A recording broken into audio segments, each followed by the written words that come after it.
তুমি যখন একা ছিলে তখন তুমি ভেবেছিলে যে তোমার সমস্যা সমাধান হয়ে যাবে যদি তোমার পাশে কোনো একটা মানুষ আসে। আর আজ যখন তুমি তাকে পেয়েছো, তারপরেও কি তুমি সুখী থাকতে পেরেছো? না, তুমি পারোনি। তোমার ভাবনা প্রতি মুহূর্তে ভুল ছিল।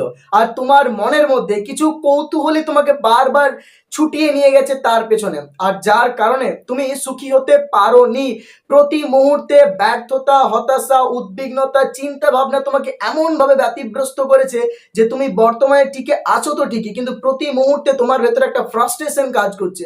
প্রতি মুহূর্তে তোমার মনে হচ্ছে যে আমি বোধহয় জীবনে কিছুই করতে পারবো না।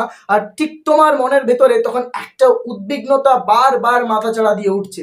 একটা চিন্তায় তোমার মনের মধ্যে বারবার মাথাচাড়া দিয়ে উঠছে যে আমি চলে গেলেই বোধহয় সমস্যা সবকিছু শেষ হয়ে যাবে। কিন্তু সমস্যা তখন আরো বেশি বেড়ে যাবে।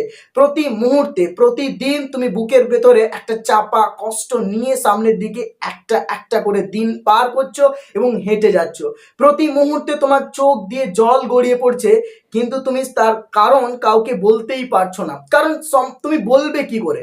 তুমি তো, তোমার এই সব কিছুর কারণ তুমি একমাত্র নিজে। মানুষের জীবনে যে সমস্যাগুলো থাকে সেগুলো শুধুমাত্র তার নিজের কারণেই সৃষ্টি হয়, আর মানুষ তার নিজের সৃষ্টি সমস্যাতেই প্রতিনিয়ত জ্বলে পুড়ে শেষ হয়ে যায়।